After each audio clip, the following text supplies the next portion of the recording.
procurei bateu um sentimento de várias revolta, eu não aceitava de maneira nenhuma. Eu Pai, não sabia que fazer pessoas de outros trabalho, tinha 5 filhos, 5 mulheres, achava que não tinha mais idade para meus outros filhos.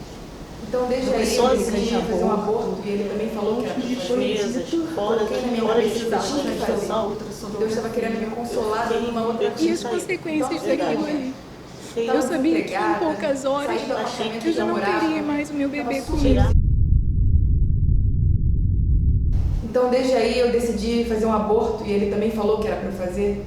Eu coloquei na minha cabeça que eu tinha que fazer. Eu entrei num tipo de depressão na época que eu engravidei, porque eu estava no meio de uma separação, com um bebê pequeno. Com o tempo também você vai entendendo que foi um crime.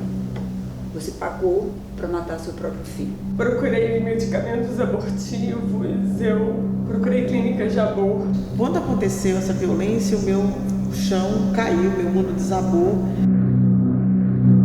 Quando eu tinha 21 anos de idade, eu fiz um aborto.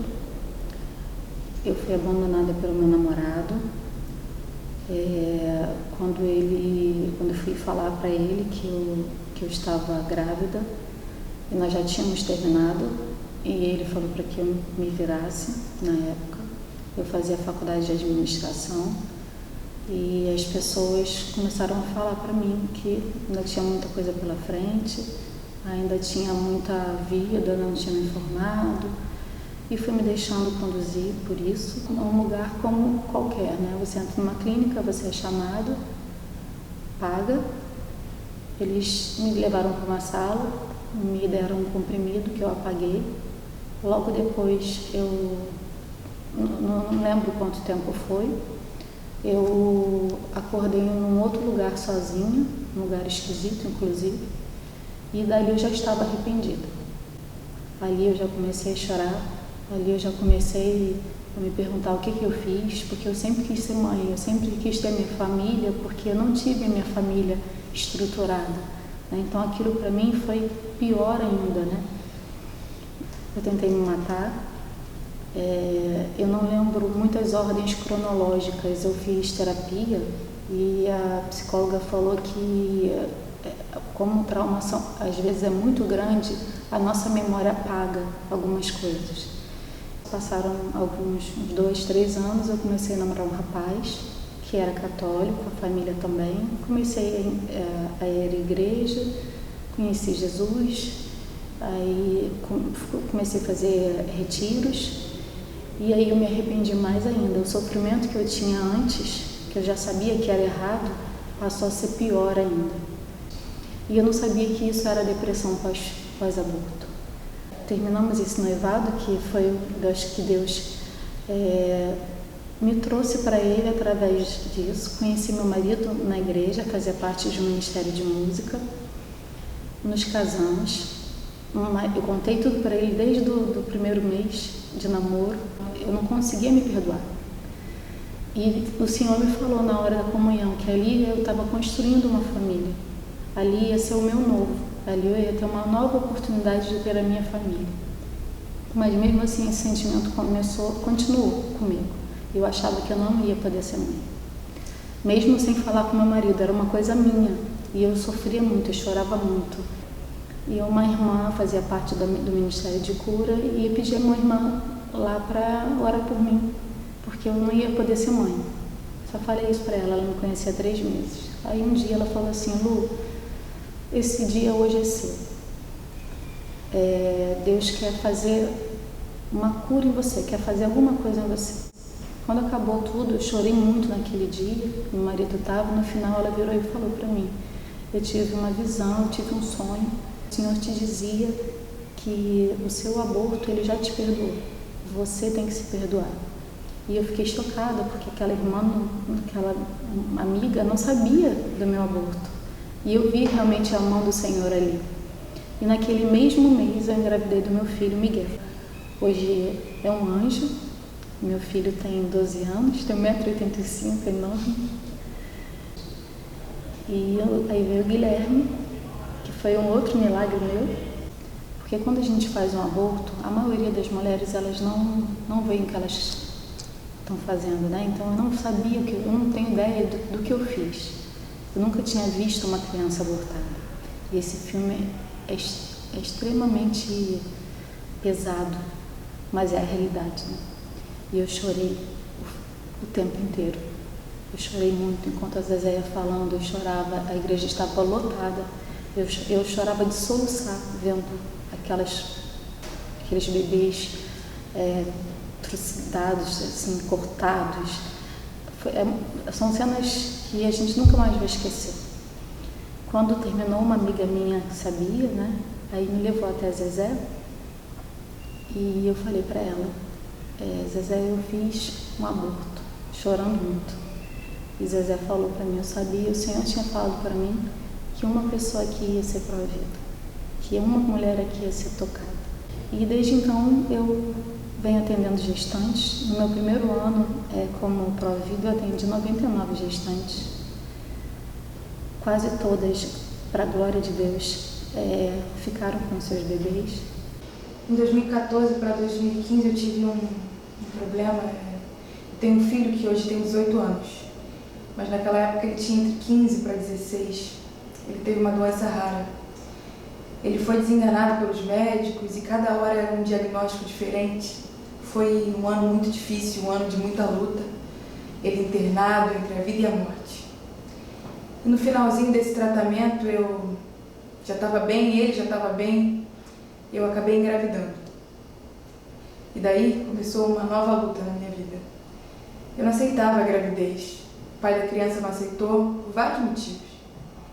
Primeiro eu achei que Deus estava levando meu filho, ia tirar a vida dele, por isso estava me dando outro. Me bateu um sentimento de revolta, eu não aceitava de maneira nenhuma. O pai não aceitou a gravidez, me abandonou porque já tinha 5 filhos, 5 netos, achava que não tinha mais idade para ser pai. Então desde aí eu decidi fazer um aborto e ele também falou que era para fazer. Eu coloquei na minha cabeça que eu tinha que fazer, que Deus estava querendo me consolar dando uma outra vida. Então não seria o momento. Eu estava desempregada, saí do apartamento que eu morava, estava super desesperada por causa da doença do meu filho, enfim, não aceitei. E aí foi quando uma amiga me deu o telefone do grupo Sim a Vida. Eu entrei em contato achando que ia fazer um aborto, elas me pediram uma ultra, uns exames, elas foram me enrolando, assim os dias foram passando e quando eu vi eu já estava com quase 5 meses. Mas eu estava irredutível, eu falei que queria tirar, eu não estava aceitando. Falei do meu filho, e aí a doutora Paula, a doutora Morgana, que estavam ali para me ajudar, elas falaram que não estavam ali para tirar uma vida, elas não eram assassinas. Eu não queria, mas elas insistiram, e para a honra e glória de Deus, eu aceitei. Eu disse, realmente. Elas me abraçaram e eu consegui tirar da minha cabeça a ideia de fazer um aborto. Era melhor eu ter a minha filha. Eu tive um apoio físico, um apoio psicológico e até financeiro. Algumas pessoas me ajudaram, me deram algumas coisas. Foi assim um momento de muita dor, mas foi um momento que eu recebi um carinho, uma dedicação. E hoje, para a honra e glória do Senhor, eu tenho a Maria Vitória, que já está com 2 anos, com muita saúde. Ela nasceu com 4,250 kg, 57 centímetros. E hoje eu estou aqui, dizendo sim à vida, para a honra e glória de Deus. E agradeço ao Grupo Provida, ao Sim à Vida, minha filha, do meu filho, porque sim, o João Vitor está com 18 anos, com a saúde plena e sã. Deus me deu 2 vidas, então por causa do grupo Sim à Vida, eu ganhei 2 vidas. Seria um aborto? Hoje não é. O pai delas registrou, mas me abandonou ela.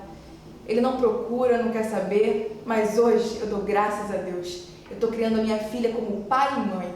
Eu busco forças em Deus para conseguir criar minha filha sozinha. Eu tive a infelicidade de passar por um aborto espontâneo. E foi muito triste, porque foi um bebê desejado, foi um bebê muito querido, mas que ficou o tempo suficiente para ser amado.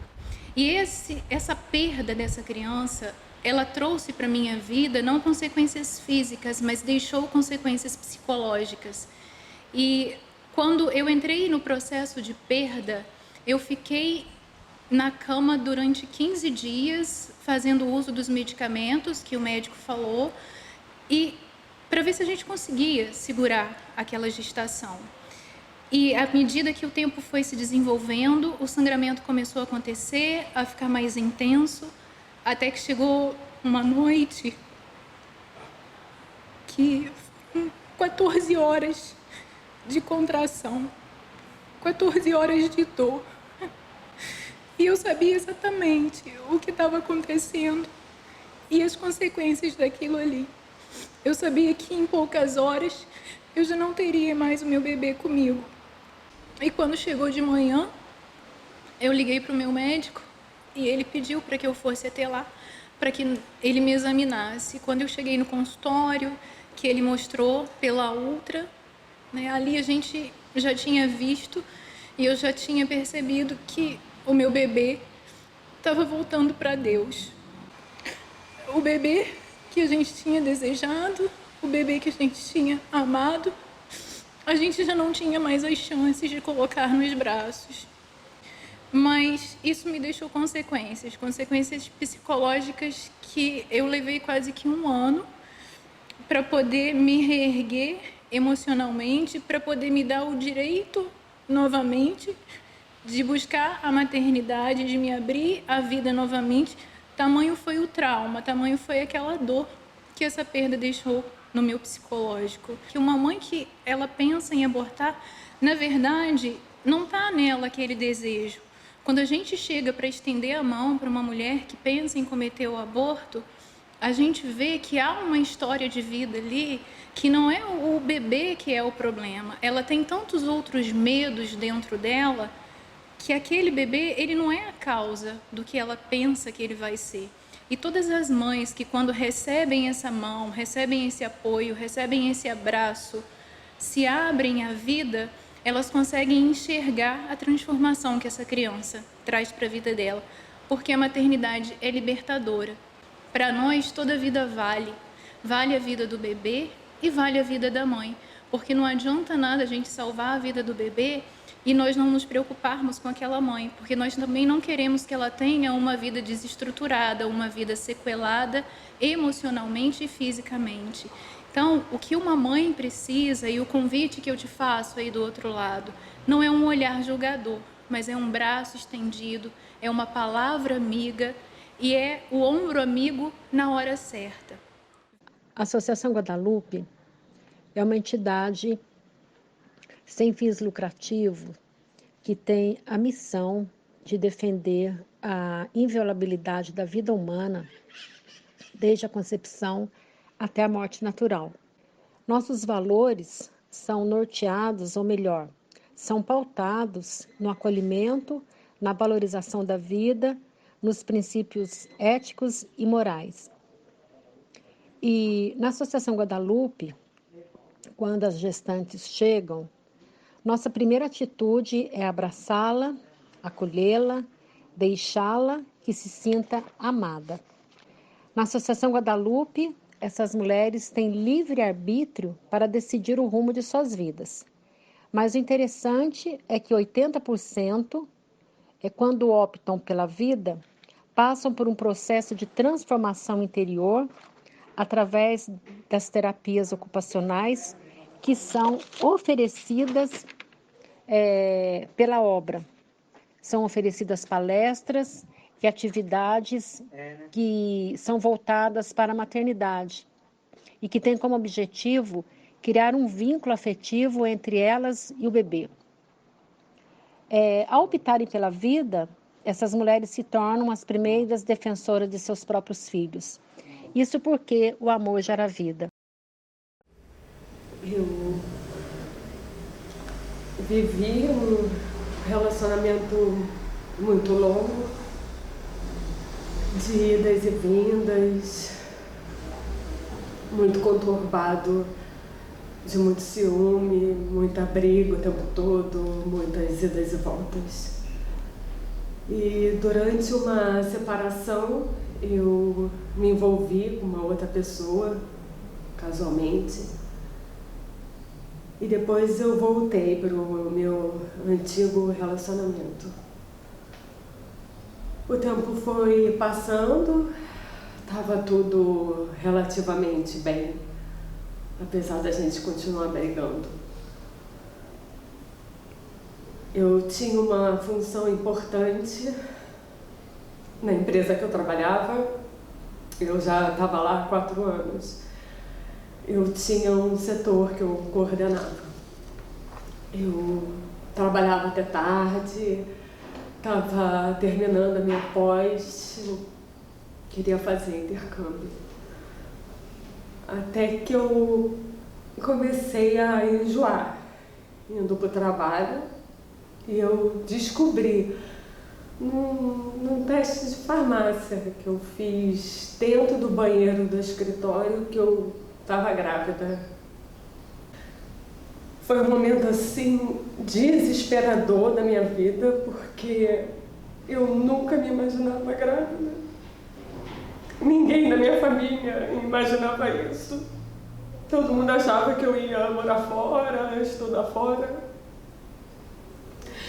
Eu fiz 3 testes naquele dia, todos com o mesmo resultado.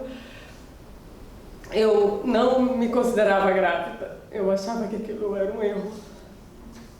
E eu fiz uma ultrassonografia, mas antes eu procurei milhares de formas de tirar o bebê. Eu conversei com pessoas de outros estados, eu procurei medicamentos abortivos, eu procurei clínicas de aborto. Eu me lembro que eu saí de lá, eu comprei várias roupinhas para ele. Esse menino que eu tive um caso, ele começou a me procurar quando ele soube da situação da gravidez.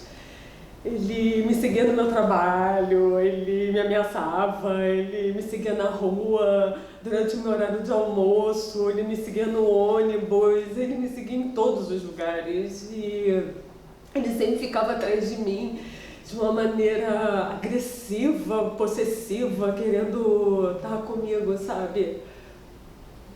E o tempo foi passando e eu sofri muitas humilhações no meu trabalho. Durante muito tempo, as coisas que eu sofria no trabalho me fez procurar casa de adoção para eu entregar meu filho para adoção, hospitais. Mas, ao mesmo tempo que eu fazia tudo isso, eu comprava roupinha para ele. Eu me sentia muito sozinha. Eu sou muito sozinha. Eu me lembro que eu falei com meu pai. Ele falou, se você quiser ter, você pode ter. Se você quiser tirar, você pode tirar. Mas se você tiver, eu vou amar muito. E aí eu fui levando a gravidez. Aí eu comecei a passar mal. Comecei a passar mal em casa para ter um neném. E eu precisei fazer uma cesariana de emergência. Na verdade, eu fiquei muito assustada. Eu comecei a vomitar na sala de parto. Porque quando meu bebê nasceu, ele não chorou. Eu não sabia se ele tinha nascido. O meu namorado, ele viu o meu filho antes de mim. E ele falou, ele não é meu. Ele não se parece nada comigo. Aí quando eu fui pro quarto, eu fiquei sabendo que o meu filho não ia ficar comigo. Que ele estava com dificuldade para respirar, que ele ia ficar na UTI. E o pessoal da ONG veio até mim, me visitou, me deu apoio, me abraçou. E eu consegui ver o meu filho 2 vezes, indo de cadeira de rodas até a UTI. E quando eu o vi pela primeira vez, ele estava lá dentro da incubadora, todo entubado. Eu lembro que eu falei com ele, ele fez assim uma carinha de choro, sabe? Como se ele me reconhecesse a minha voz. E aquilo me abalou muito, muito. E quando eu saí do hospital sem ele, foi um dia muito, muito, muito triste para mim. o meu namorado na época pediu o teste de DNA e eu concordei. Ele disse, é só pra gente saber mesmo, eu não vou te abandonar. A gente vai continuar juntos. A gente fez o teste quando meu filho fez 1 mês e depois a gente não quis pegar e depois eu quis pegar e o resultado deu que ele não era filho biológico do meu namorado. E o meu namorado foi embora de casa e eu fiquei sozinha com meu filho. Se não fosse o meu filho, eu seria uma pessoa completamente diferente do que eu sou hoje. Eu não seria nada feliz como eu sou. Hoje eu me vejo como uma mulher infinitamente mais madura, consciente do que eu era, infinitamente mais responsável. E eu tenho um filho que para muitos é motivo de vergonha, mas para mim é um motivo de orgulho muito grande. Eu batizei o meu filho de Theo, porque Theo significa Deus. E eu tinha feito uma promessa para Deus, dizendo que se Ele me desse forças para ter o meu filho, no meio de todas essas atribulações, que eu queria colocar o nome dele, porque o meu filho seria dele e não meu. Seria resultado da força que ele me deu.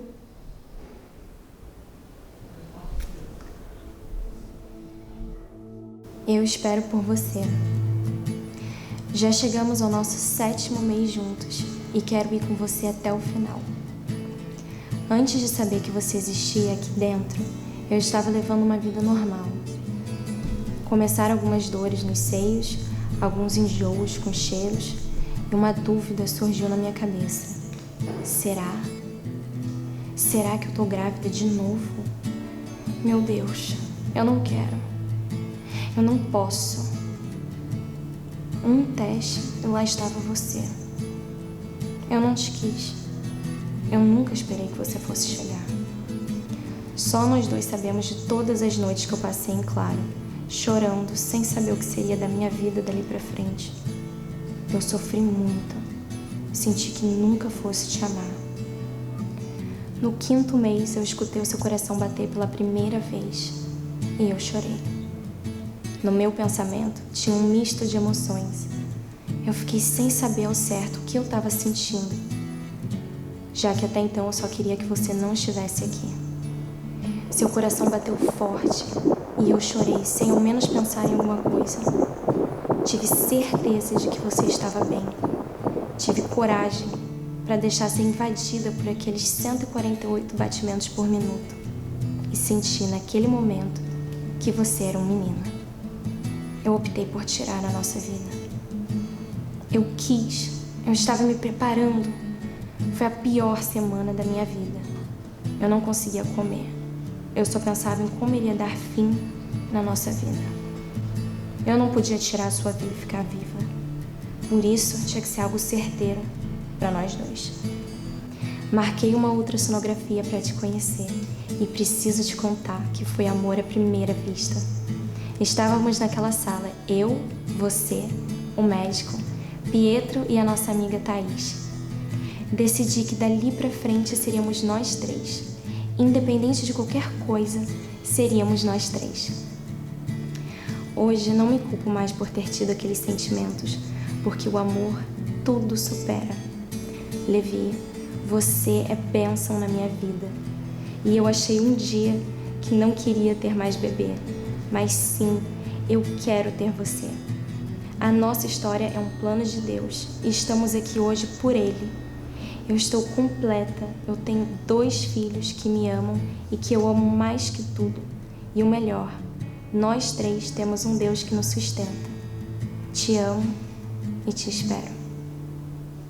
Em uma viagem que a gente fez, eu fiquei grávida nessa viagem E ele já tem uma filha do primeiro casamento, 2 filhos do segundo, e eu tenho uma filha de um outro primeiro casamento de 24 anos. E retornando nessa viagem, nós descobrimos que eu estava grávida. E foi muito difícil, porque a gente sempre trabalhou muito, a gente sempre lutou muito para dar o melhor. E no momento que a gente viu já os filhos criados, em faculdade, se formando, era o momento da gente começar, tipo, descansar um pouco, com preocupação, com tanta responsabilidade, né? E aí a gente ficou nervoso, né? Eu falei, gente, começar tudo de novo. Eu fui pro hospital, quando o médico falou, assim, meu chão abriu, assim. Eu falei, meu Deus do céu, como é que eu vou contar isso pra ele agora? E no início meio que a gente não aceitou. Tentamos vários métodos de remédio, procuramos muitas clínicas aqui. Então não tinha condições de levar adiante. E eu querendo, mesmo sabendo que ia ser muito difícil, né? Eu queria, mas ele não vai dar certo agora, preocupado, né? Aí nisso chegou os remédios, aí eu tomei um e os outros não tomei. Graças a Deus não fez efeito. E nesse meio tempo ele achou as Zezex, né? E falou, olha, você traz as suas ultras, traz tudo que você tem do bebê, que a gente vai se encontrar em tal local, e nesse local a gente vai fazer todo o procedimento. E assim viemos. Eu muito triste, né? Muito mal. Nos encontramos com ela aqui na praça de São Pena, e ela nos levou no Bob's, e ali a gente sentou. E aí ela falou comigo, olha, se você quiser fazer, eu vou te mostrar os métodos que tem. E nisso ela me deu um catálogo. Olha, tem esse tipo de aborto com sucção, tem esse tipo aqui, aquilo ali foi me matando. Eu falei, meu Deus. E aí a gente vai fazer esse aborto, e depois que a gente fizer esse aborto, a gente vai te deixar numa estrada, e aí seu marido te passa, te pega do jeito que tiver, ele vai te levar. Aí eu comecei a chorar muito, fiquei muito nervosa, falei, nossa, não tem condições. E aí ela começou, por que você está fazendo isso? Aí eu contei essa história, tudo direitinho. Aí ela botou a mão na minha barriga e falou assim, você sabe que seu filho pode ser um médico à cura de um câncer, de uma AIDS, de uma doença? Aí ela começou a conversar muito com a gente, e aí eu falei assim, mas você é de uma clínica?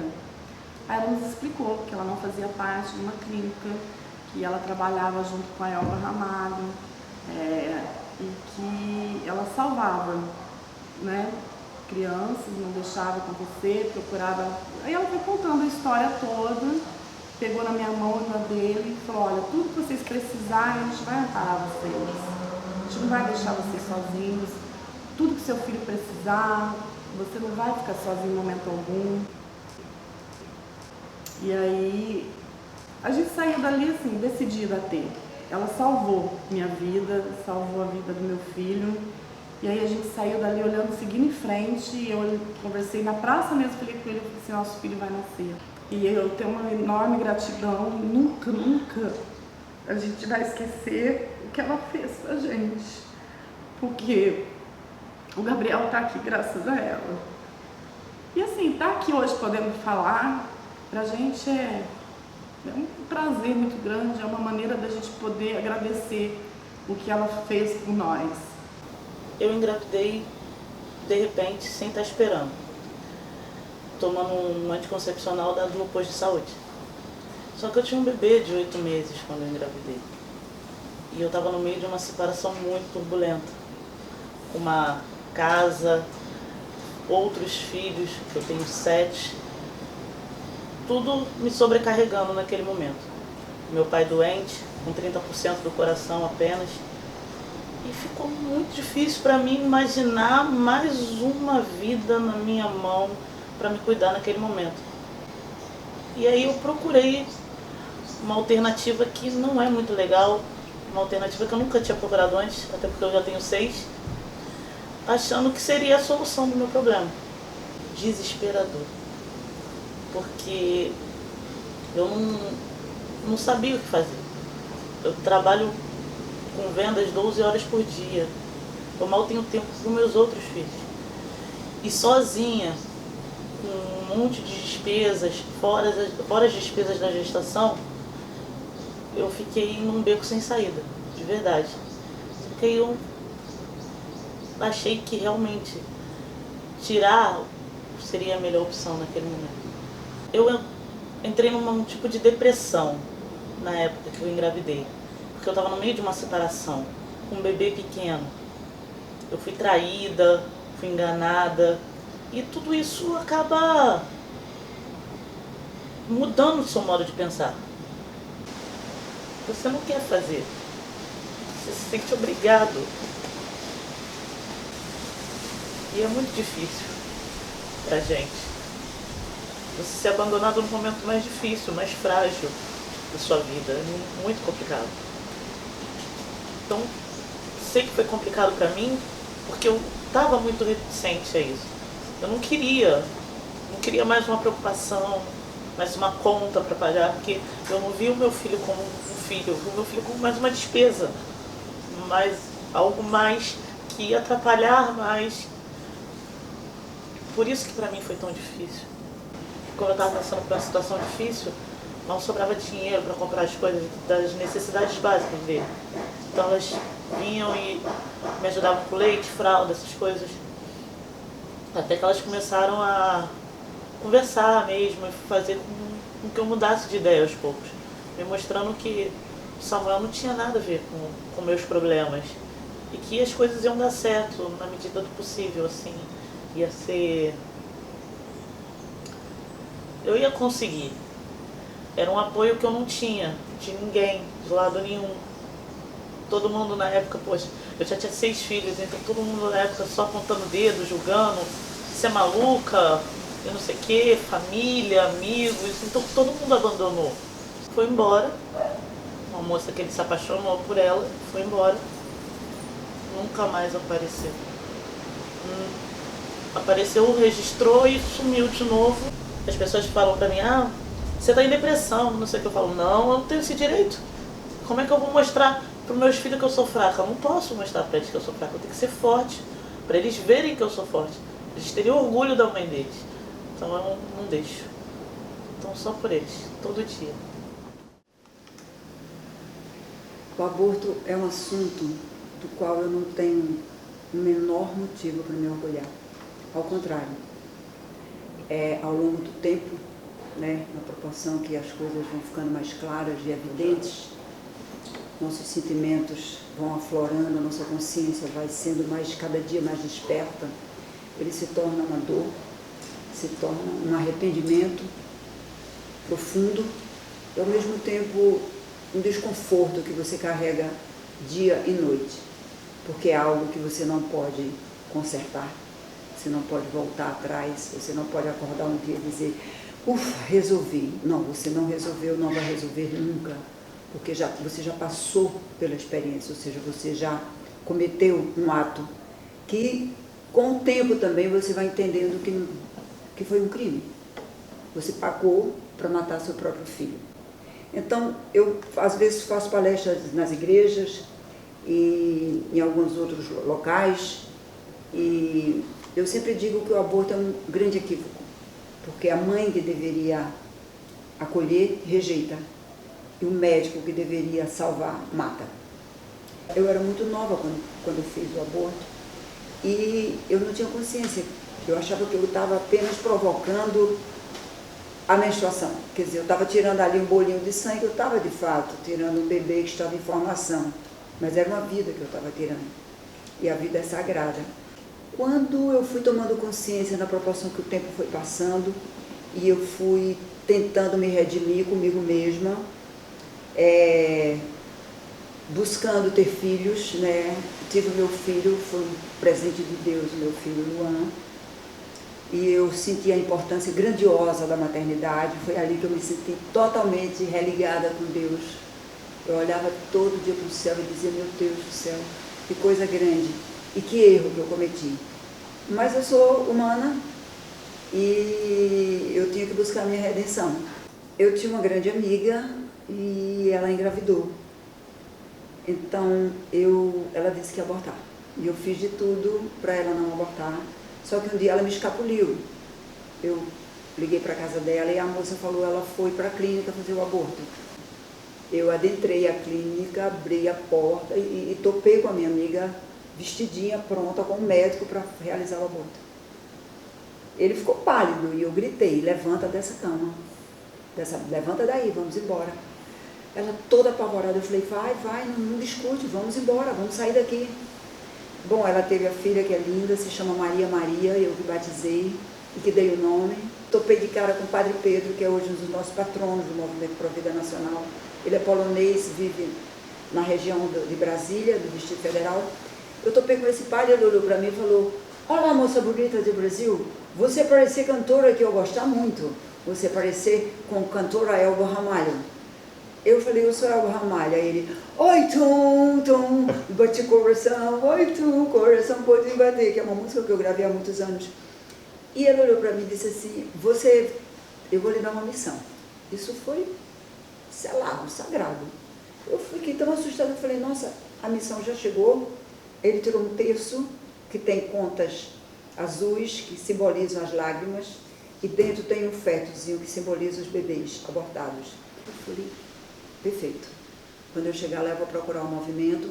Saí de Medjugorje, fui a Roma, fiquei caminhando à noite, era meia-noite, 1h da manhã, e eu pedindo resposta, eu pedindo confirmação. Encontrei um grupo pró-vida, no meio da Fontana di Trevi, um grupo jovem de Brasília, que me pediu para dar um testemunho da vida. Eu falei, confirmadíssimo. Voltei no Brasil, fui a Brasília fazer um encontro com sacerdotes, pastores evangélicos, que são bem parceiros nessa luta pró-vida. Conheci várias pessoas, conheci a Zezé.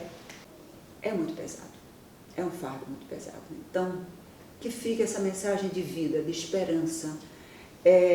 Deus cria, Deus com o seu sopro e a sua sabedoria cria a vida. Quem somos nós para delegarmos a morte de crianças inocentes? E o que é mais covarde é que a gente mata crianças que são indefesas, elas não podem correr, gritar, sequer rezar por elas próprias. Elas estão ali no ventre da mãe como se fosse, e deveria ser o lugar mais seguro, mais aconchegante, mais caliente, como se diz, para elas. A vida é gerada no ato da concepção. Sou casada há 16 anos e meu esposo é vasectomizado. E em outubro do ano passado eu sofri uma violência sexual causada por um membro da família. Poucos dias depois eu descobri que eu estava grávida desse acontecido. E procurei a ajuda da Defensoria Pública para uma possível interrupção da gravidez, achando que se tratava de um direito meu, que eu tinha o direito de fazer um aborto. E a Defensoria Pública se disponibilizou em me ajudar, mas eles me apontaram 2 caminhos, que era sim a interrupção da gravidez, mas também tinha um outro caminho, que seria o caminho de entrega para adoção, que também é um ato de amor.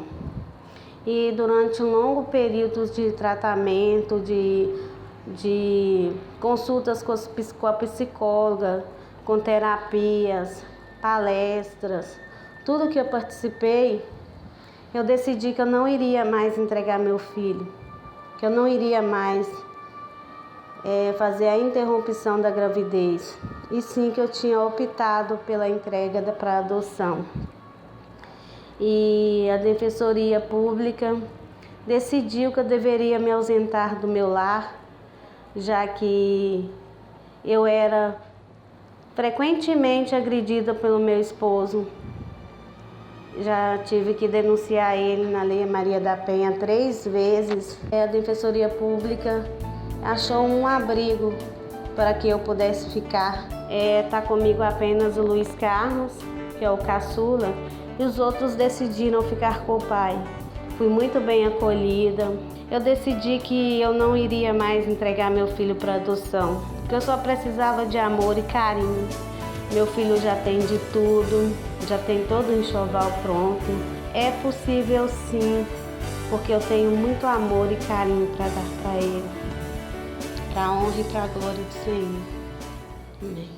Isso tudo começou muito lá atrás, na verdade não foi uma escolha minha, mas foi um meio que Deus, Senhor de tudo e de todos, me conduziu para que eu pudesse, ao longo do caminho, curar as minhas feridas. E vou dizer por quê. Aos 19 anos eu sofri uma violência sexual, um estupro, em Campina Grande, na Paraíba. E a partir dessa experiência traumática que me aconteceu, inclusive com uma pessoa conhecida, eu me vi gestante, grávida. Quando descobri, estava já com 2 meses de gravidez, e esse fato me levou a um aborto.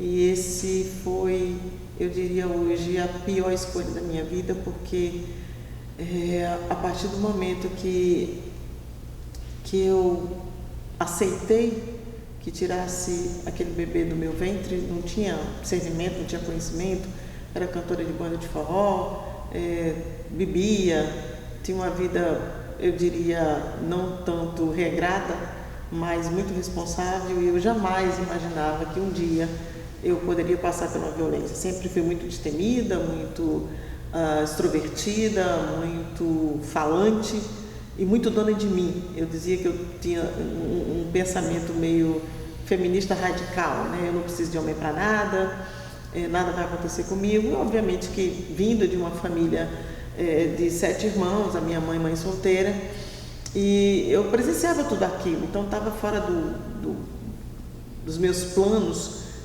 constituir uma família, casar, ter filhos. Tinha uma pessoa que eu gostava muito, namorado, mas quando aconteceu essa violência, o meu chão caiu, meu mundo desabou, e eu, perdida, eu não busquei a quem poderia me ajudar, no caso a minha própria mãe. Eu poderia ter falado para a mamãe, olha, aconteceu isso comigo, me ajuda, né? Mas eu fui buscando os meios legais de me livrar daquele problema.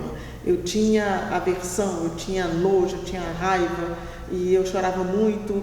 E antes que os meus amigos, os meus colegas de banda descobrissem aquilo que tinha me acontecido, eu decidi me acovardar, praticar esse aborto e sair praticamente fugida da minha cidade. Eu sempre sonhei que eu queria sair, que eu queria cantar, que eu queria sair pelo mundo, que eu queria viajar, que eu queria viver e sair daquele ambiente, né? E quando isso me aconteceu, eu já era maior de idade, e aí eu vim para o Rio de Janeiro nessa situação, com essa situação realmente de muita fragilidade, de muita dor na minha alma. E aqui eu me enfiei no alcoolismo, né? Eu bebia muito, tentava esquecer, eu consegui ir logo no trabalho, não falava isso para absolutamente ninguém, mas diante dessa experiência lá em 96, eu tive uma relação, eu fiquei noiva há 7 anos, terminei esse noivado e conheci um rapaz, engravidei desse rapaz que veio a ser pai da minha segunda filha. A minha segunda porque quem aborta não deixa de ser mãe. Eu sou mãe de uma filha morta, infelizmente. E não queria estar aqui falando isso, queria que a minha filha estivesse aqui do meu lado. E quando eu engravidei novamente, eu falei, Deus não me condenou. E foi nesse percurso de muita dor, de muita lágrima, de muito sofrimento, que eu vim conhecer então o movimento em defesa da vida, inicialmente na Arquidiocese do Rio de Janeiro, a partir de um convite que eu recebi de participar de uma comissão em defesa da vida. Eu falei, não sei o que é, mas vou. E foi nesse dia que eu fui impactada também com um documentário chamado Espécie, tem no YouTube disponível, onde ele mostra exatamente o ser humano destruindo a sua própria espécie. E aquilo me chocou profundamente, eu fui muito mexida naquele dia. Eu falei assim, meu Deus, o que é que eu fiz? Mentiram para mim, não foi uma toalha de célula, foi uma pessoa, tiraram o ser humano dentro de mim. Eu matei a minha filha, eu podia ter salvado essa criança, mas eu não tive ninguém que me acolhesse naquele período de fragilidade, de dor, de raiva, de ódio que eu estava. Na verdade, o que acontece com as mulheres que são violadas é que elas transportam para o bebê inocente a raiva e o ódio que ela tem do estuprador. E a criança inocente, ela é indefesa, ela não tem absolutamente culpa de nada. Eu só queria que naquele dia eu voltasse lá atrás, naquele ano, e alguém dissesse para mim, olha, 9 meses essa criança nasce, você encaminha para alguém que possa amá-la e acolhê-la. Você não precisa matar a sua filha.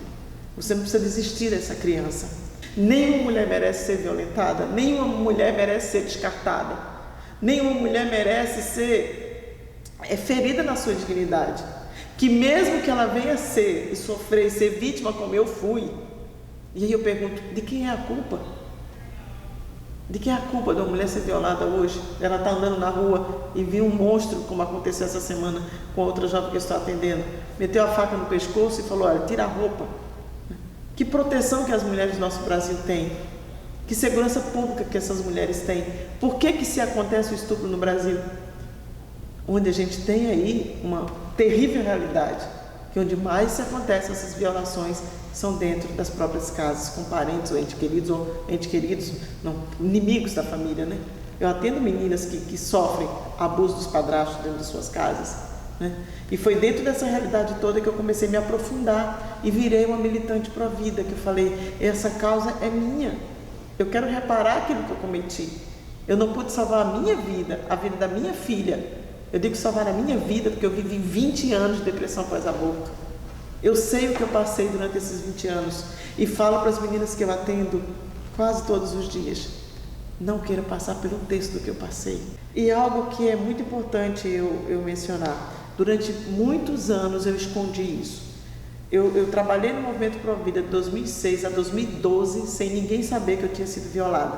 Eu era alcoólatra, sofria com alcoolismo, tive uma experiência, obviamente, de conversão e de cura e parei com o alcoolismo lá em 2005, mas até 2012 ninguém sabia que eu tinha sido violentada, porque eu tinha vergonha de falar isso. Não é fácil estar aqui olhando para você e dizer, olha, eu fiz um aborto, eu matei a minha filha. É muito triste isso, porque a gente procura olhar e é só vazio. Eu penso que todas as mulheres que sofreram esse trauma terrível e que hoje estão mergulhadas na escuridão, e não somente as mulheres, mas os homens, eles são autores, eles são coautores, né? Os homens também. Eu falo para os homens, não sejam covardes, não abandonem uma mulher. O que me incomoda não é o barulho dos maus, mas o silêncio dos bons. Nós silenciamos, nós temos medo, nós precisamos ir realmente aonde? Na periferia, buscar essas mulheres, ajudar essas mulheres, cuidar, os pais cuidarem das suas filhas, as mães orientarem as suas filhas, mulheres, e os meninos, para que eles também tenham responsabilidade. E nesse decorrer a gente vai percebendo que o ser humano está ficando insensível. Mas quando a gente mostra a realidade do que é, mas não é isso que eu quero, é isso sim. Você está procurando exatamente isso. O aborto é isso aqui. Está vendo o que vai acontecer com o teu filho? E o que pode acontecer com você? Então eu conclamo o país inteiro, e principalmente os grupos e movimentos que pensam o contrário, que acham que a liberdade sexual ela é algo que vai fazer com que a mulher possa engravidar e abortar no dia seguinte, e aí engravida de novo, e aborta de novo, e mata de novo. Não está se preocupando com a saúde da mulher, infelizmente. Então nós precisamos agir logo, porque todos os dias acontecem, todos os dias morrem milhares de crianças no mundo por um grupo de pessoas que não pensam no ser humano, que não pensam no outro, que não quer dar a possibilidade do outro contemplar a natureza e viver. Então a minha filha eu não pude salvar porque eu não tive esse amparo e essa ajuda, mas enquanto eu tiver vida eu vou gastar para que muitas vidas sejam salvas. Então vamos cuidar das mulheres como um todo, vamos defender a vida das mulheres desde a concepção. Não vamos esperar essas mulheres nascerem para dizer que elas têm valor. Vamos valorizar a família e vamos dizer para uma gestante grávida em situação de risco, ou até mesmo as adolescentes, que elas não estão sozinhas, que quem é culpado não é o bebê que está no seu ventre. Que a gente possa dar oportunidade de ter uma nação que diga assim, essa é uma nação cujo hino nacional tem Pátria Mãe Gentil.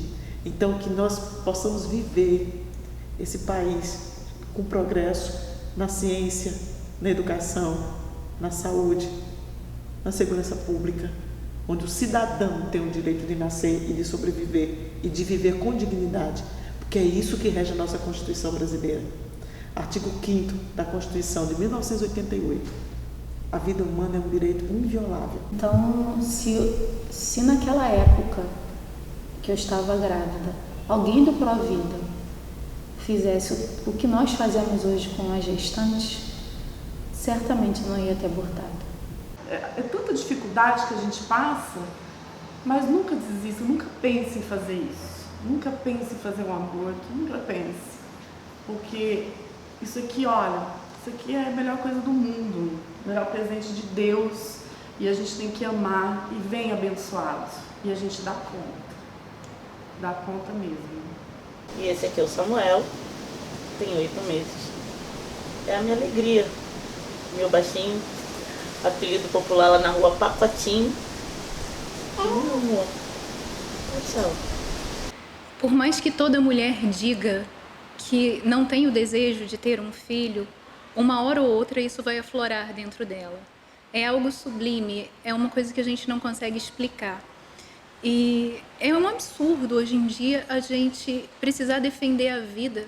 Desde que o mundo é mundo, a gente sabe que a vida é um direito natural e a gente ainda encontrar pessoas que, em nome dos direitos humanos, querem defender o assassinato de bebês. O mundo precisa entender que enquanto existir aborto, na quantidade que existe, não importa mais se são milhões de crianças abortadas todos os anos, o mundo não terá paz. Eu tenho certeza, eu repito as palavras de Maria Teresa de Calcutá, e ela disse: se o mundo parar com o aborto, as guerras vão parar, as catástrofes naturais também vão parar. O aborto é um crime hediondo que fere o coração de Deus. Eu duvido que qualquer criança, mesmo fruto de um estupro, não tenha uma gratidão eterna pelaquela mãe biológica que deixou que ela nascesse. Nós temos uma rede nacional em defesa da vida e da família. Nós trabalhamos hoje com 3 vertentes, que é o acolhimento à gestante, a conscientização do aborto no Brasil e trabalhando para que haja políticas públicas que venham defender a vida. Nós queremos um país que proteja a vida humana desde a concepção até a morte natural. Eu sou pela vida, eu defendo a vida. Pela vida. Pela vida. Pela vida. Pela vida. Pela vida. Pela vida. Pela vida. Pela vida. Chega de sangue inocente derramado nesse planeta azul.